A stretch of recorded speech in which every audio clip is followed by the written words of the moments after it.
To you by NBC bearing, भारताची पहिली bearing उत्पादक. परभणी जिल्ह्यातील स्थानिक स्वराज्य संस्था निवडणुका खरं तर आता संपलेल्या आहे. उत्कंठा लागली आहे मतमोजणीची. अर्थातच ते 21 तारखेनंतर मतमोजणी गेलेली आहे आणि आज सुप्रीम कोर्टात भी निर्णय आहे आणि याच विषयी बातचीत करण्यासाठी शिवसेनेचे उपनेते खासदार संजय जाधव आपल्यासोबत आहेत. खासदार साहेब, निवडणूक संपली, जिल्ह्याभरामध्ये काय स्थिती होती? शिवसेना उद्धव बाळासाहेब ठाकरे गटाची कशी निवडणूक झाली आणि काय सांगाल या निवडणूक संदर्भात? बघा, काल झालेल्या नगरपालिकेच्या निवडणुकीमध्ये आम्ही सगळीकडं बघितलं तर आम्ही फक्त एका ठिकाणी नगराध्यक्षपदाची निवडणूक लढतो, ते म्हणजे पूर्णा तालुक्यात. आणि बाकी ठिकाणी आम्ही नगरसेवकाच्या काही मोजक्या जागा लढतोय, कारण पूर्ण लढायची क्षमता आमच्या कार्यकर्त्याजवळ नव्हती. एवढी जी काही उलाढाल चालू आहे आर्थिक, त्या उलाढालीमध्ये माझा कार्यकर्ता, माझा सहकारी कुठंही दम धरणारा नव्हता. कारण एवढ्या मोठ्या प्रमाणाच्या उलाढालीमध्ये कार्यकर्ता माझा एवढा काही श्रीमंत घरचा नसल्यामुळं माझ्याजवळचे सगळं, माझा मित्रपरिवार, माझे पक्षाचे सहकारी, माझे पक्षाचे कार्यकर्ते, हे सगळे सामान्य परिवाराशी एकरूप असल्यामुळं हे लोक त्यांच्या तुलनेनं खूप कमी आहेत.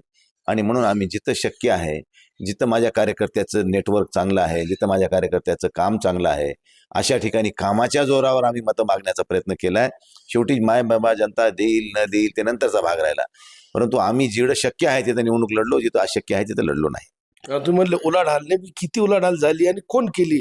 या उलाढालीच्या मागे कोण आहे? ह्या उलाढालीचे मालक महायुतीतील तिन्ही घटक पक्ष आहेत. ह्यांचं एकच ध्येय होतं की फक्त निवडणुका जिंकायच्या. अरे, एवढी अघोरी संपत्ती कोणासाठी जमा करता? ही निवडणूक देशासाठी घातक आहे. भारतीय जनता पार्टीने ह्या देशातली लोकशाही संपुष्टात आणली असं म्हणायला हरकत नाही. कारण भारतीय जनता पार्टी ह्या निवडणुका सगळ्या व्यावसायिक दृष्टिकोनातून लढते आहे. भारतीय जनता पार्टीचा अजेंडाच आहे सकाळी उठल्यापासून संध्याकाळपर्यंत, म्हणजे 24 तास 12 महिने भारतीय जनता पार्टी ह्या सगळ्या राजकीय क्षेत्राला इव्हेंट म्हणून करते आहे आणि त्याला राजकीय व्यावसायिक दृष्टिकोनातून बघते. म्हणून हा देश आता लोकशाही संपुष्टात आणून हुकुमशाहीकडे वळलाय असं म्हणायला काहीच हरकत नाही. साधारण किती निवडणुकीमध्ये या स्थानिक स्वराज्य निवडणुकीत किती उलाढाल झाली असं तुम्हाला वाटतं? मला वाटतं आपल्या परभणी जिल्ह्यामध्ये नाही म्हणलं तरी 200-250 कोटीची उलाढाल झाली असावी ह्या निवडणुकीत नगरपालिकेच्या सगळ्याच जण. एकटा पाथरी तालुक्यामध्ये, एकटा पाथरी विधानसभेत झाली असेल 100 कोटीची उलाढाल. मग अशा पद्धतीनं जर ह्या निवडणुका होत असतील, 250 म्हणलो मी, 200 कोटी तर 100% झालेली आहे, तुम्हाला हे सांगतो. म्हणजे एवढ्या प्रमाणात एवढा अघोरी पैसा, काय त्या कोंबड्याचे बकऱ्याचे, इकडे भारतीय जनता पार्टी इकडे मोठ्या मोठ्या गप्पा आणती की सनातन धर्माच्या गप्पा करते, इकडे तर कोंबडे बकरे दारून रोज चालू होतं. मग ही कुठला धंदा आहे तुमचा? अरे, काहीतरी नीतिमत्ता ठेवा ना. साला जनाची नाही मनाची सुद्धा तुम्हाला नाही, आणि तुम्ही इकडे गप्पा आणता सर धर्माच्या. ही शोकांतिक आहे देशासाठी. 200-250 कोटीचा व्यवहार होत आहे. निवडणूक आयोग काय करत होतं, काय या संदर्भात तुम्ही आता पुढे काय पाऊल उचलणार? अरे, निवडणूक आयोग राहिलाय कुठं? पूर्वी काँग्रेसच्या काळामध्ये निवडणूक आयोगाची एक रचना वेगळी होती. एक सुप्रीम कोर्टाचे जज होते, एक विरोधी पक्षाचा नेता होता, एक सत्ताधारी पक्षाचा नेता, अशी ती त्रिकुटी होती. आता सगळं भारतीय जनता पार्टी म्हणेल ते, उठ म्हणलं तर उठायचं आणि बस म्हणलं तर बसणार आहे. काय तुमची लोकशाही राहिलीच नाही म्हणलं तुम्हाला. लोकशाही ही आता संपुष्टात आली आहे. जसं रशियामध्ये, चायनामध्ये ज्या पद्धतीचं सरकार चालते, तशा पद्धतीची वृत्ती आता देशातल्या आमच्या सत्ताधारी पक्षाच्या लोकांची झालेली आहे. आणि पैशाचा भरमसाठ मारा चालू आहे. निव्वळ फक्त पैसे काढणे एकमेव धंदा आहे. सत्ताधारी पक्षाच्या लोकांना पैसे एवढे आले कसे? तर तुमच्याजवळ सगळी सत्ता असल्यामुळे तुम्ही फक्त माल ओढायचा. आणि आता तुम्हाला एवढं आघोरी झालात तुम्ही. लोकसभा जिंकली, विधानसभा जिंकली, विधानसभेमध्ये महाराष्ट्राच्या इतिहासामध्ये एवढं बहुमत मिळालं, तेवढं बहुमत मिळालंय, तरी तुमचं समाधान नाही. आता उठलं की याद्यामध्ये मतदाराचा घोळ केलाय. इकडचे मतं तिकडं, तिकडचे मतं इकडं, ह्या जिल्ह्यात ते तिकडं, त्या जिल्ह्यात, बाहेर राज्यातले आपल्या राज्यात, असे मतदान आणून त्यांना पैशाचा भरमसाठ वापर करून, आणि ह्या सुद्धा निवडणुका त्यांना वन साइड जिंकायच्यात. म्हणजे तुम्हाला नेमकं काय करायचंय? अरे, लोकशाही तरी जीवन ठेवा. ज्या पूर्वजांनी देशासाठी बलिदान दिले त्यांच्या आत्म्याला काय वाटत असेल आज विचार करण्याची वेळ आहे. पालकमंत्र्यांच्या नगरपालिकेत जिंतूरमध्ये परराज्यातील मतदारांचा समावेश नाव करण्यात आल्याचा तुम्ही आरोप मागे केला होता. हो, आजही करतो मी. उद्या काय करायचं त्याला? आजही करतो आणि आत्मविश्वासानं करतो की सेलू, जिंतूर ह्या ठिकाणी बाहेरून आलेल्या मतदाराचे नाव याद्यामध्ये आहेत. मी सेलूमध्ये सांगतो तुम्हाला की तिथं बोर्डीकर साहेबाचं कृषी महाविद्यालय आहे आणि त्या कृषी महाविद्यालयात शिकणारे आंध्रातले मोठ्या प्रमाणात विद्यार्थी होते. त्यांचे नाव मतदार यादीमध्ये. काय म्हणणं आहे तुमचं? मी तुम्हाला प्रूव्ह करून देतो. चला. मग वेळेवर ऑब्जेक्शन का घेतलं नाही विरोधकांनी? ऑब्जेक्शन घेऊन निवडणूक आयोग बघायला कुठं तयार आहे? त्यांची मानसिकता नाही ना, अरे ह्यांनी मारल्यावानी करायचं, त्यांनी रडल्यावानी करायचं, आम्ही लोकांना दाखवायचं की आम्ही तर हे सगळं करायला लागलो. फक्त काही नाहीये, सगळी हे मिलीभगत आहे. सगळं ठरवून आहे. भारतीय जनता पार्टीचं राजकारण सगळं ठरवून आहे. म्हणजे राजकारण नाही त्यांचं, त्यांचं हे व्यावसायिक रूप आहे आणि ते व्यावसायिक रूपानंच या देशामध्ये सगळी सत्ता हस्तगत करून देशाचे हुकुमशाह आम्हीच व्हावं अशी त्यांची मानसिकता दिसते. हे वस्तुस्थिती आहे. आता 21 तारखेला मतमोजणी होणार आहे. आज अर्थातच सुप्रीम कोर्टामध्ये काही लोक गेले, त्यांनी मागणी केली 2 दिवसात मतमोजणी घ्या. का निवडणूक का मतमोजणी लांबली असं तुम्हाला वाटतं? हे बघा, मला पहिले असं म्हणायचं आपल्याला, प्रामाणिकपणाने सांगतो की निवडणूक प्रक्रिया ज्या दिवशी फॉर्म भरायची निवडणूक प्रक्रिया सुरू झाली त्यानंतर कुठलीही निवडणूक स्थगित होत नसते. पण हे जाणून बुजून ठरवून भारतीय जनता पार्टीनी निवडणूक आयोगाच्या खांद्यावर बंदूक ठेवून गोळ्या घातलेल्या आहेत. आता 18 दिवस तुम्हाला मतपेट्या सांभाळायच्या. आता लोकसभेच्या सांभाळल्या नाही इतक्या. तुम्ही लगे इथं विधानसभा नगरपालिकेच्या पेट्या 18 दिवस सांभाळायच्या. तुम्हाला ह्याच्यातून काहीतरी सेटिंग करायची आहे. काय नेमकी सेटिंग करायची? सेटिंग काय, आता त्या माहित नाही तुम्हाला, मतपेट्यामध्ये घोळ करायचा आहे. आता कालच बघितलं गोंदियामध्ये कुठेतरी एक मतपेटीचं सीलच फोडलं. अशा स्वरूपाचा प्रकार इथं होऊ शकत नाही असं कोण म्हणतं तुम्हाला? काही करू शकते हे लोक. हे एवढे विचित्र लोक आहेत, त्यांच्या डोक्याला डोकं लावू शकत नाही कोणी. एवढी त्यांची उंची वाढलेली आहे सध्या हवासापोटी, सत्तेच्या हव्यासापोटी त्यांची एवढी उंची वाढलेली की ते कोणत्याही थराला जाऊ शकतात आणि काही करू शकतात. ही वस्तुस्थिती आहे. खासदार साहेब, या निवडणुकीत तुम्ही फारसे ऍक्टिव्ह दिसले नाही. नेमकं काय कारण होतं? एकच ठिकाणी निवडणूक लढली आणि व्यक्तिशः तुम्ही कुठं जास्त दिसले नाही या निवडणुकीत. जिथं माझे कार्यकर्ते उभे आहेत तिथं मी कुठंच गेलो नाही असं नाहीये. मी सगळीकडे माझ्या कार्यकर्त्यासाठी, माझ्या पदाधिकाऱ्यासाठी जिथं उभे आहे तिथे गेलो. माझी माणसंच मोजकी मोठी उभी, तर मी कशाला कुठं फिरत बसू फुकटच?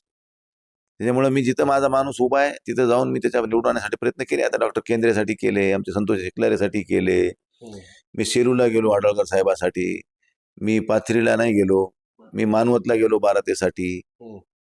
अशा पद्धतीने मी जिथे जिथं माझी माणसं उभी तिथे तिथे मी जाण्याचा प्रयत्न केला. शेवटी मतदार राजा निवडून देणार आहे.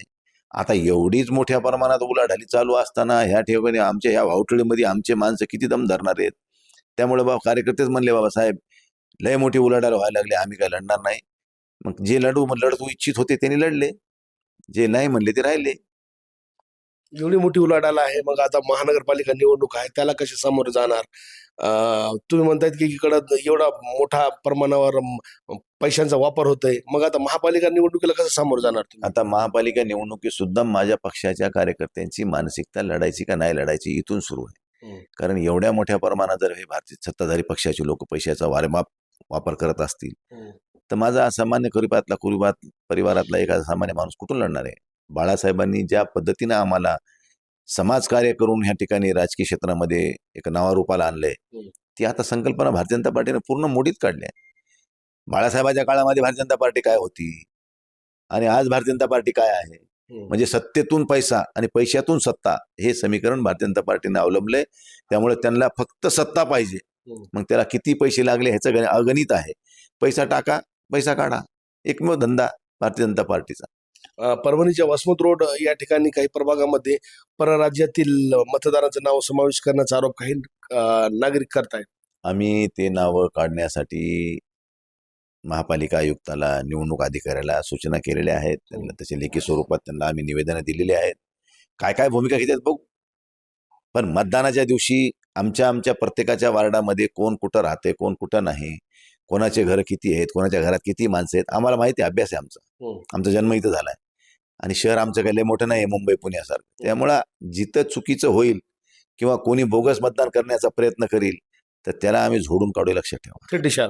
थेट इशारा नाही, उजागर आहे त्याला. काय थेट इन्व्हिट आहे, बिलकुल वाजवून काढू त्याला. मतदान करते बघू. भाजपच्या परभणीचे पालकमंत्री मेघना बोर्डीकर म्हणतायत डॉन. डॉन म्हणण्यानं होत असते का? आणि महिला नाही ती म्हणू नये. आता आमच्या भगिनी आहेत, त्यांच्याविषयी आपण जास्त बोलू नये. महिला आहेत, पण त्यांनी म्हणू नये, अशी भाषा वापरू नये. ते त्यांना कळलं पाहिजे. त्यांनी त्यांच्या उंचीनं राहिलं पाहिजे. साहेबांना म्हणणं होतं वेगळं होतं, साहेब सुद्धा कधी म्हणले नाहीत, कारण कार्यकर्ते म्हणते ठीक आहे. बोर्डीकर साहेब. हा, पण ह्यांनी म्हणावं, ह्यांना शोभत नाही. एका राजकीय म्हणजे संवैधानिक पदावर बसलेल्या व्यक्तीनं अशी भाषा वापरणं आणि त्यात पुन्हा महिलेनं, ही न शोभणारी आहे. त्या गोष्टीचा मी निषेध करतो. गंगाखेड आणि इतर ठिकाणी महायुतीच्या नेत्यांमध्ये खास करून गंगाखेडमध्ये रत्नाकर गुट्टे आणि मेघना बोर्डीकर प्रचंड टीका त्यांच्यामध्ये झाली. ह्या डॉन विषय तिथलाच होता. सामंजस्य नाही महायुतीमध्ये, एकमेकांवर प्रचंड टीका झाली. आता देखो निवडणुका आल्या की ते वावटळ उठतच असते. आरोप प्रत्यारोप हे चालणारच. आधी विरोधकात आणि सत्ताधाऱ्यात व्हायचे, आता सत्ताधाऱ्यामध्येच झाले. त्याच्यामुळे त्यांची स्पर्धा लागल्या, त्याच्यामुळे त्यांच्यावर आरोप प्रत्यारोप होऊ लागले. त्यामुळे निवडणुकीत ह्या गोष्टी अपेक्षित आहेत. पण एवढा वस्त्रहरण होईल हे माहित नव्हतं. बंदुका निघेपर्यंत, गाड्या फोडेपर्यंत, कपडे फाडोस्तोर एवढे कधी झालं नव्हतं. ते एवढं सत्ताधाऱ्यामध्येच आपसात झाले. ही या देशाची शोकांतिका आहे. खासदार संजय जाधव होते. खरं तर विविध प्रश्नांवरती त्यांनी उत्तरे दिली आहे. परभणी जिल्ह्यामध्ये 200-250 कोटी रुपयाचा उलाढाल आले. एकूण स्थानिक स्वराज्य संस्था निवडणुकीत झाल्याचा तेही सत्ताधाऱ्यांकडून असा थेट आरोप खासदार जाधव यांनी यावेळी केला आहे. कॅमेरा पर्सन सय्यद खिजरसह Nazir Khan, TV9 Marathi, Parbhani. Brought to you by NBC bearing, भारताची पहिली बेअरिंग उत्पादक.